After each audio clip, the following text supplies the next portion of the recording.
在这篇访谈中 ，NVIDIA CEO 黄仁勋与 Databricks CEO Ali Ghodsi 讨论了以下主要内容：一、NVIDIA 的表现。黄仁勋描述了 NVIDIA 如何成为价值3兆美元的公司，并回顾了他们从一开始的愿景。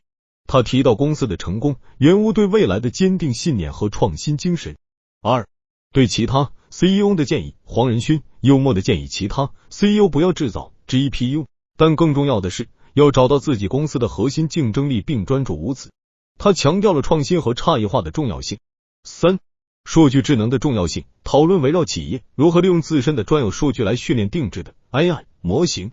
他强调企业的业务数据是其最宝贵的资产，充分利用这些数据进行 AI 研究和应用是未来的关键。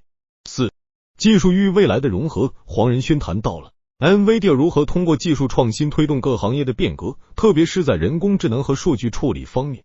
他强调了技术与业务需求相结合的重要性。这些讨论展示了 NVIDIA 创始人黄仁勋作为技术领导者的成功经验以及对未来技术趋势的深刻洞察。So I am super excited to introduce our next guest, who actually is a man who does not need any introduction. So I want to welcome the world's one and only rockstar CEO, NVIDIA's Jensen Huang, to stage.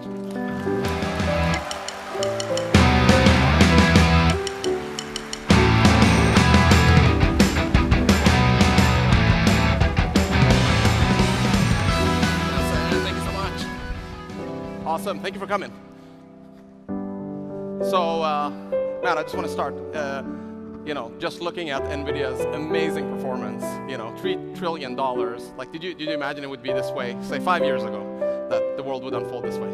Sure, from the very beginning. It's so awesome to see. Any advice for a, fellow CEO? How do we get there?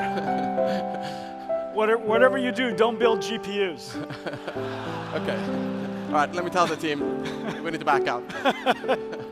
Awesome, man. So we spent a lot of time this morning talking about data intelligence, which by what we mean, enterprises, they have all this proprietary data, training AI models that's customized on their data that they have. How important is that? Is that something you see? Is that something that we need to invest more in? What are you hearing? Well, every company's business data is their gold mine, and every company is sitting on gold mines. If you have a flywheel of services or products, customers enjoying those services and products, giving you feedback, you've been collecting data for a long period of time. It could be customer related, it could be market related, it could be supply chain related. All of us have flywheels of data that we've been collecting for a long time. We're sitting on mountains of it. The fact of the matter is, none of us have really been able to extract insight, or even more importantly, distill intelligence out of it until now. And so we're pretty fired up. I know we are. Yeah. And we're using it in our chip design, we're using it in our bugs database, we're using it in creating new products and services, and we're using it in our supply chain. And for the very first time, we now have we now have an engineering process that starts with data processing and refinement and learning models and deploying the models and connecting that flywheel, collecting more data. Wow. Isn't that right? Yeah. And so we're doing that in our company, and it's making it possible for us to frankly be one of the largest small companies in the world. And the reason for that, of course, is because we have so many AIs in the company helping us out, doing amazing things. And I think every company is like this, and so I think this is just an extraordinary time, and it starts with data. It starts with Databricks. That's awesome. Thank you so much. Curious, there's this whole debate brewing. Closed models versus open source models. Are open source going to catch up? Are both going to exist? Is it going to eventually just be dominated by, one giant closed source model? What are you seeing? What are you thinking about the whole open source ecosystem, and how important has it been for sort of development of LLMs, and how important is it going to be going forward? Well, we need frontier models. We need amazing frontier models. Of course, the work that OpenAI is doing, the work that Google is doing, really pushing the frontiers and helping us discover what's possible.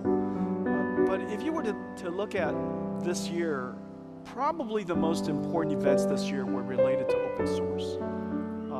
Llama 2, now Llama 3, Mistral, the work that you guys did, Databricks, DBRX. Do I have to say DBRX? It's DBRX, right? DBRX. I think really, really cool stuff. Yep. And the reason why it's so really cool is because it activated every single enterprise company. It made it possible for every company to be an AI company. Isn't that right? You're seeing this yourself, and we're seeing this all over the place. We recently turned Llama 3 into a fully containerized inference microservice. And it's available for downloads. You can go to Hugging Face. You can go to, of course, Databricks. And it's now being integrated into several hundred companies around the world. And so that tells you something about how open source has activated every company to be an AI company. We're using open source models all over our company, and we create some proprietary ones. We fine-tune open source ones, train them for our data and for our skills. And so I think without open source, it wouldn't have activated this entire global movement for every company to be an AI company. I think it's a huge deal. Yeah, that's super awesome. So both are going to be around, and we need both, like open and close. And is this the NIM framework you're talking about, NIMs, of how you do the survey? Yeah, we call them NIMs, Yeah. We're super excited. I'm super excited to announce here that we're going to put DBRX inside NIMs, and we're going to serve it on Databricks, and actually any new models that we develop in the future. So we're super excited about NIMs. Yeah. It's actually quite an amazing thing. In order to create one of these endpoints, these APIs, these large language model APIs, the stack is really complicated. These are giant models, even though they seem small these days, they're still computationally really large, and the computing stack is really complicated. There are hundreds of dependencies necessary to create one of these endpoints. And so we created this thing called the NVIDIA inference microservice, where we package up all of the dependencies, we optimize all of it. We have a factory in the company with all these engineers working who are expert in doing this, and we package it up into a microservice, and you could enjoy it at Databricks. You could download it and take it with you. You can fine-tune it with microservices that we call NeMo, and use it anywhere you like. It runs in every single cloud, it runs on-prem. You can enjoy it everywhere. That's so super awesome. It's really an amazing thing, yeah. Yeah, and it's awesome. You can even run it on-prem. I mean, that's it's not, you don't have to be on the cloud. That's super awesome. Okay, so when we talk to customers, we're hearing that they have to develop this sort of expertise in-house to customize models to gain advantage. What are your thoughts on that?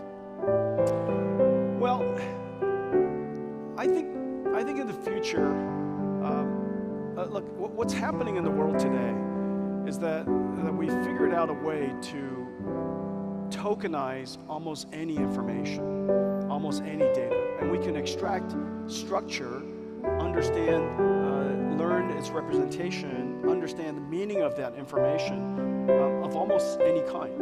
It could be, of course, sound, speech, words, language, images, videos. It could be chemicals and proteins. It could even be robotics, articulation and manipulation. It could be steering wheel, articulation, driving. We can tokenize almost anything. And because these cloud data centers are really producing tokens, we're manufacturing something that is quite unique for the very first time. You have this instrument called these AI supercomputers that we build. It's producing tokens, generating tokens, in essentially a factory that's designed for that one job. And this ability for us to manufacture intelligence at scale is pretty new.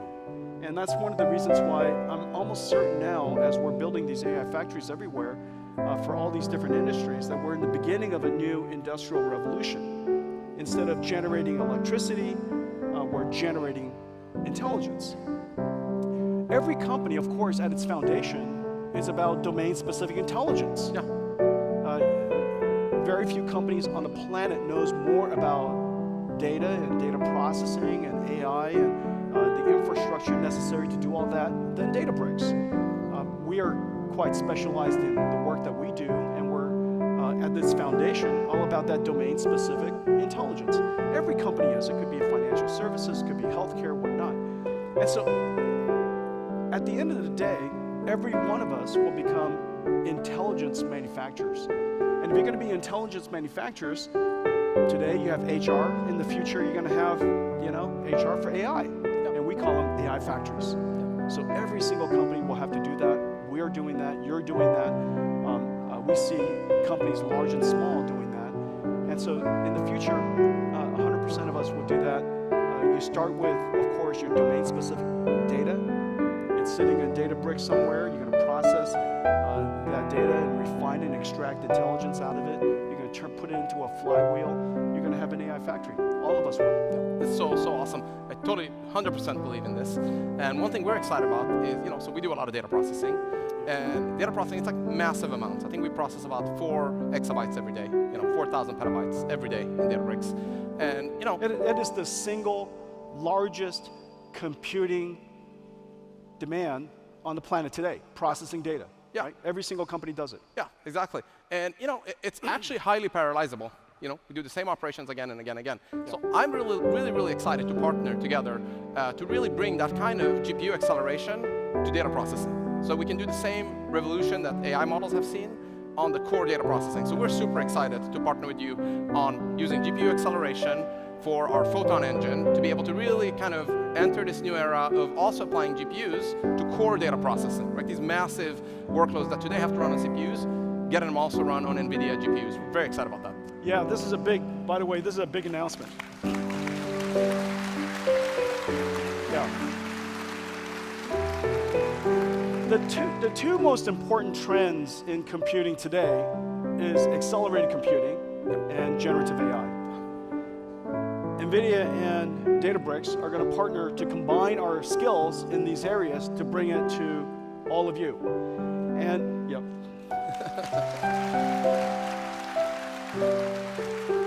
And this work in accelerating data processing, as you know, it's highly parallelizable. Yeah. But it's really arcane, it's really complicated. And yeah. The reason for that is just there's so many data formats, there's so many different ways to group and join, and just wrangling data is a really complicated suite of libraries. Yeah. Spark is a super complicated suite of libraries. Yeah.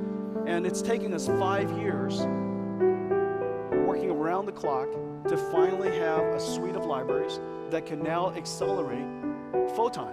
And this is such a big deal. We've been working on this for a long time. Yeah, for many years. So now we're going to accelerate Photon and make it possible for all of you to wrangle data, process your data a lot faster, a lot more cost effectively, and very importantly, consume a lot less energy. Yeah, makes a lot of sense. It's a huge deal. Yeah.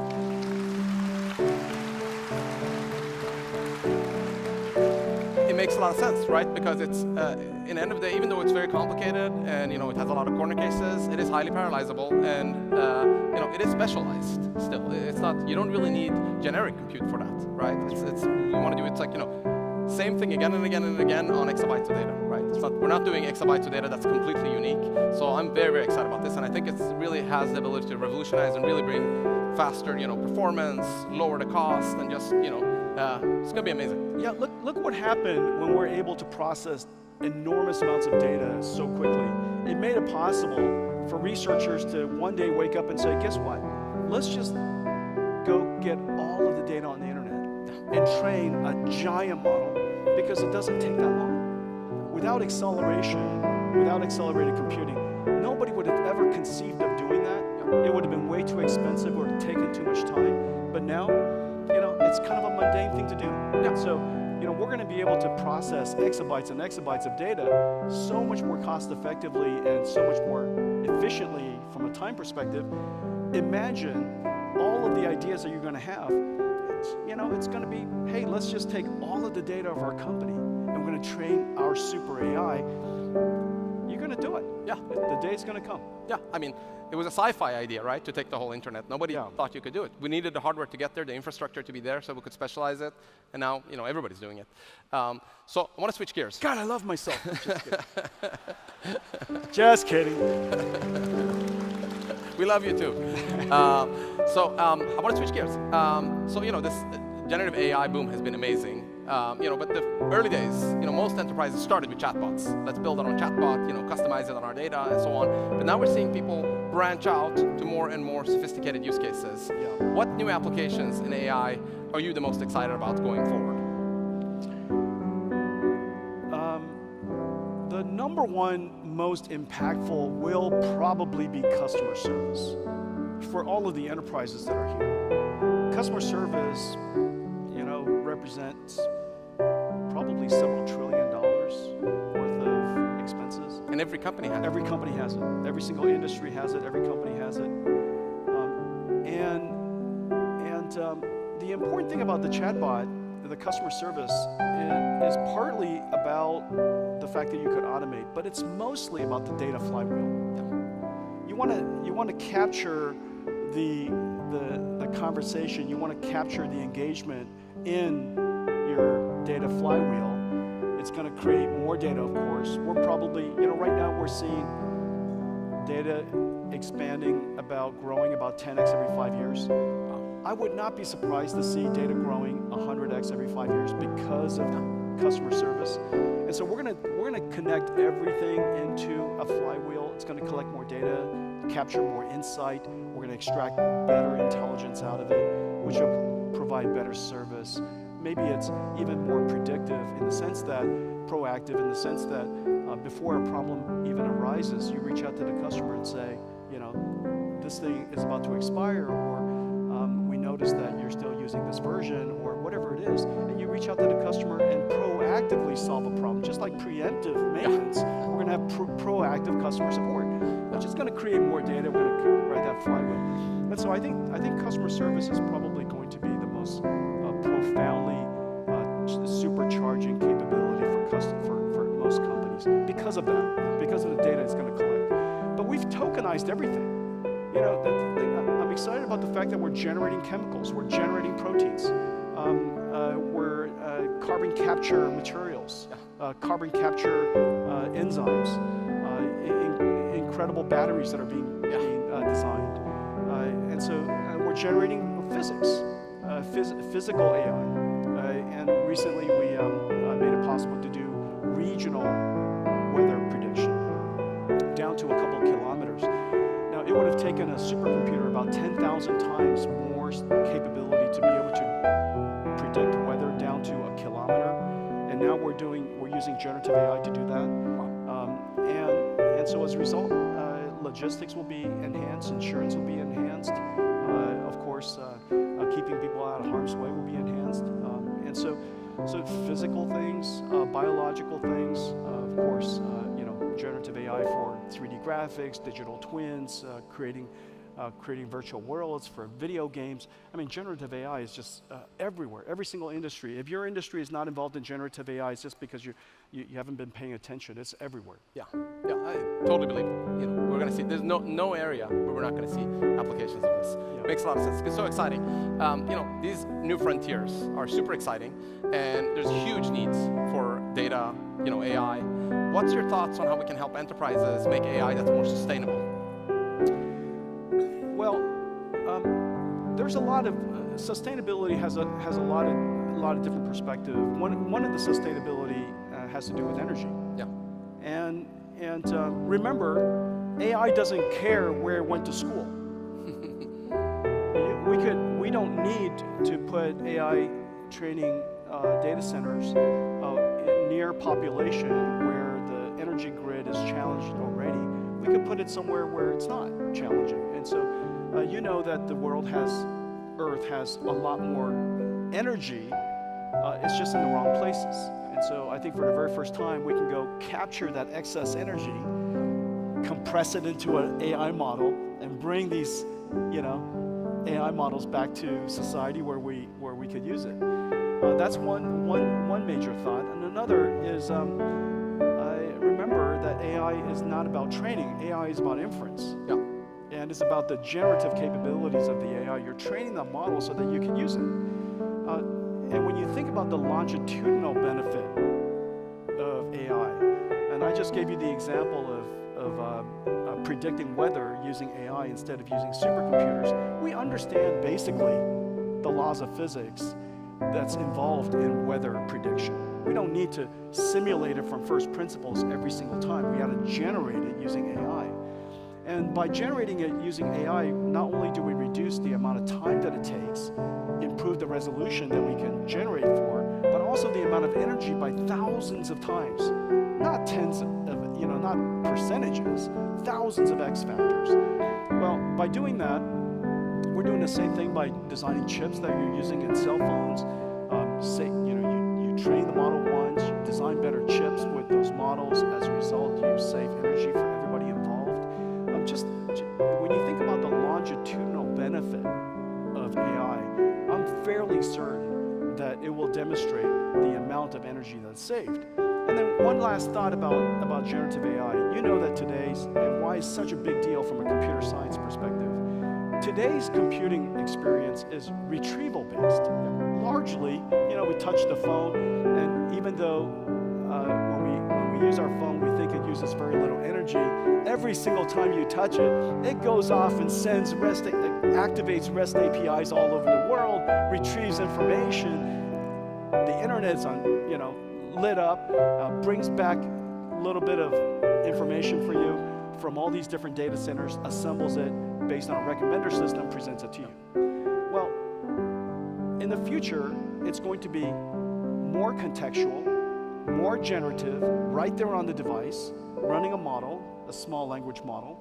The amount of internet traffic will be dramatically reduced, and it'll be much more generative with some retrieval to augment, right? And so the balance of computation will be dramatically shifted towards immediate generation. Well, this is very, it's going to save a ton of energy, and it's very sensible. And the reason for that is this. Imagine every single question that Ali asked me, I got to race back to my office, go get some files, bring it back, and present it to him, let him decide which piece of that information he wants to extract for himself.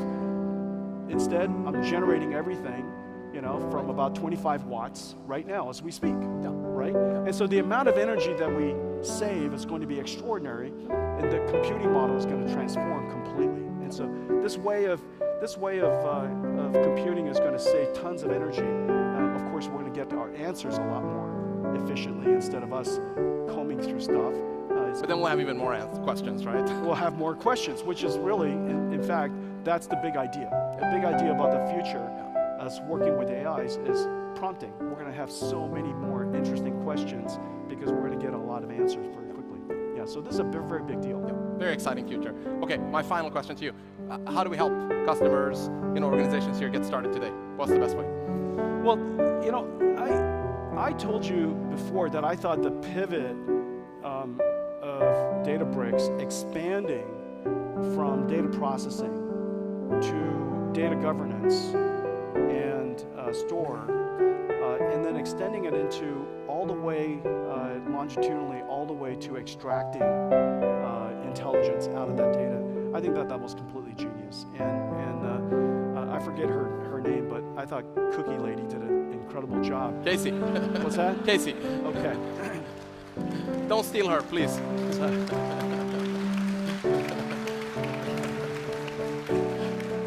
I thought she did an amazing job. I was enjoying. We were backstage, and everybody wanted to talk, but I just wanted to watch her give her demo. I thought the platform is incredible, and you've made it easy for people to manage their data, extract information, process that data, wrangle that data. Wrangling data is still a very big part of training the model. People talk about training the model, but long before you train the model, you got to go figure out what data. Right? It's about data quality. It's about data formats. About data preparation. And so I think the way you start is come to Databricks and use the Databricks data intelligence platform. Am I right? Yeah, absolutely.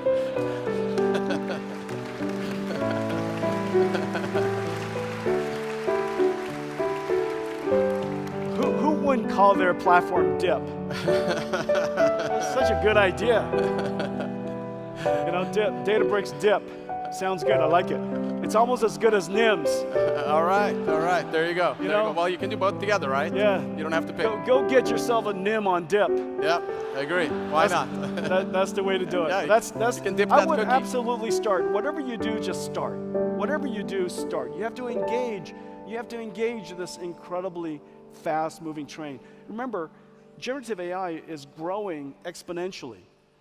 You don't want to observe an exponential trend, because in a couple of years, you'll be so far behind, it's incredible. Just get on the train, enjoy the train as it's getting faster and faster exponentially, learn along the way. And so, you know, this is one of those things you can't learn by watching, you don't want to learn by reading about it, just learn by doing, and which is the way we're doing it. And so, just get engaged. All right, that's great advice. Jensen, it's been an amazing decade. Thank you for everything. We've been great partners. Looking forward to the next decade together. Databricks. All right.